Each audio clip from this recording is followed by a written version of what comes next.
Добър ден, скъпи приятели! Искам да споделя с вас това, което ми се случи тези дни. В един кемпер трябваше да сменя смесител или казвам другояче батерията в банята, защото старата изглеждаше наистина много стара.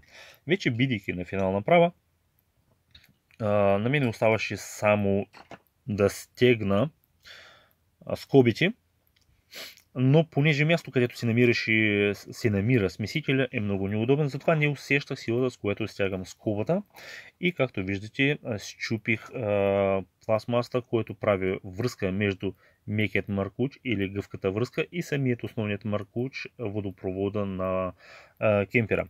Какво да правим в този случай? Можем да купим друг смесител и да повторим процедурата, да го сменим, или можем да купим гъвка връзка или гъвкав маркуч в магазина и да го сменим.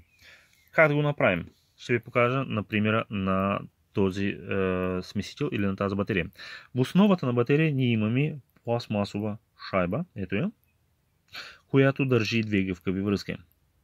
Тя се крепи с този смесител 1-2 крепежни болта. В моят случай бяха 1-2-3. Отвивам ги с помощта на отверка PZ1. След като сме отвили всичките болтове, взимаме, в моя случай аз ползвам фазомер, да, доста е стар, минал през много перипети. Взимаме фазомер или малка отверка, подяваме я тук, вижда се, внимателно и приповдигаме, изкарваме внимателно от двете страни нагоре. Имам предвид, изкарваме тези гъвкави връзки. Те ще излязат заедно с пластината, не се притеснявайте, нищо няма да счупите. Но бъдете малко внимателни, защото тук минават кабели за микроключ, който се намира в смесителя.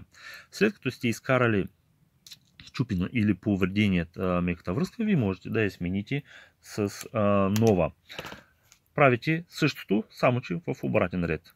Слагате меката връзка, тук я крепете, тук я монтирате, ето е, така, заедно с другата и в обратен ред ги монтирате.